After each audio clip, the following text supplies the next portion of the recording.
ವಿರೋಧಿ ಮುನಿರತ್ನಗೆ ಮಹಿಳಾ ವಿರೋಧಿ ಮುನಿರತ್ನಗೆ ಮುನಿರತ್ನಗಳ ಶಾಸಕ ಸ್ಥಾನವನ್ನು ಮುನಿರತ್ನಗಳ ಶಾಸಕ ಸ್ಥಾನವನ್ನು ಮಹಿಳಾ ವಿರೋಧಿ ಮುನಿರತ್ನಗೆ ಒಕ್ಕಲಿಗ ವಿರೋಧಿ ಮುನಿರತ್ನಗೆ ಮಹಿಳಾ ವಿರೋಧಿ ಮುನಿರತ್ನಗೆ ದಲಿತ ವಿರೋಧಿ ಮುನಿರತ್ನಗೆ ಮಹಿಳಾ ವಿರೋಧಿ ಮುನಿರತ್ನಗೆ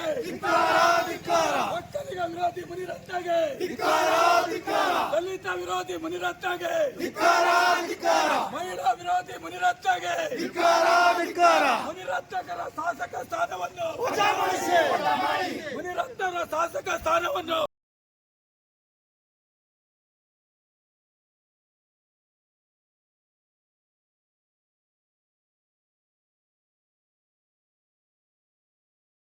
ರಾಜ್ಯಪಾಲರು ರಾಜಭವನ ಕರ್ನಾಟಕ ಸರ್ಕಾರ ಬೆಂಗಳೂರು ಮಾನ್ಯರೇ ವಿಷಯ ರಾಜರಾಜೇಶ್ವರಿ ನಗರದ ಶಾಸಕರಾದ ಮುನಿರತ್ನ ಅವರು ಶಾಸಕ ಸ್ಥಾನದಿಂದ ವಜಾಗೊಳಿಸಿ ಕಾನೂನು ಕ್ರಮ ಕೈಗೊಳ್ಳುವ ಬಗ್ಗೆ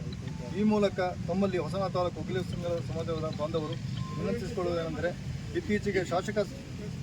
ಮುನಿರತ್ನ ಅವರು ಇಡೀ ಒಕ್ಕಲಿಗ ಸಮಾಜದ ಮೇಲೆ ಅವಹೇಳನಕಾರಿ ಮಾತನಾಡಿದ್ದು ಹಾಗೂ ಗುತ್ತಿಗೆದಾರೊಬ್ಬನಿಗೆ ಜಾತಿ ನಿಂದನೆ ಮಾಡಿ ಹಲವಾರು ಹೆಣ್ಣು ಮಕ್ಕಳ ಮೇಲೆ ಲೈಂಗಿಕ ದೌರ್ಜನ್ಯವನ್ನು ಮಾಡಿರುವುದು ನಮ್ಮ ಸಮಾಜದ ಗಮನಕ್ಕೆ ಬಂದಿರುತ್ತದೆ ಹಾಗೂ ರಾಜ್ಯದ ಹಲವಾರು ಪತ್ರಿಕೆಗಳಲ್ಲಿ ಟಿವಿ ಮಾಧ್ಯಮಗಳಲ್ಲಿ ವರದಿಯಾಗಿರುತ್ತದೆ. ಈ ಬಗ್ಗೆ ತಾವುಗಳು ಸಂಬಂಧಪಟ್ಟವರಿಗೆ ಸಮಗ್ರ ತನಿಖೆ ಮಾಡಿಸಿ ಕಾನೂನು ರೀತಿ ಕ್ರಮ ಕೈಗೊಳ್ಳುವ ಜೊತೆಗೆ ಪೋಕ್ಸೋ ಕಾಯ್ದೆಯಡಿ ಮೊಕದ್ದಮೆ ದಾಖಲಿಸಿಕೊಂಡು ಶಾಸಕ ಸ್ಥಾನದಿಂದ ವಜಾಗೊಳಿಸುವಂತೆ ವಿನಂತಿಸಿಕೊಳ್ಳುತ್ತೇವೆ.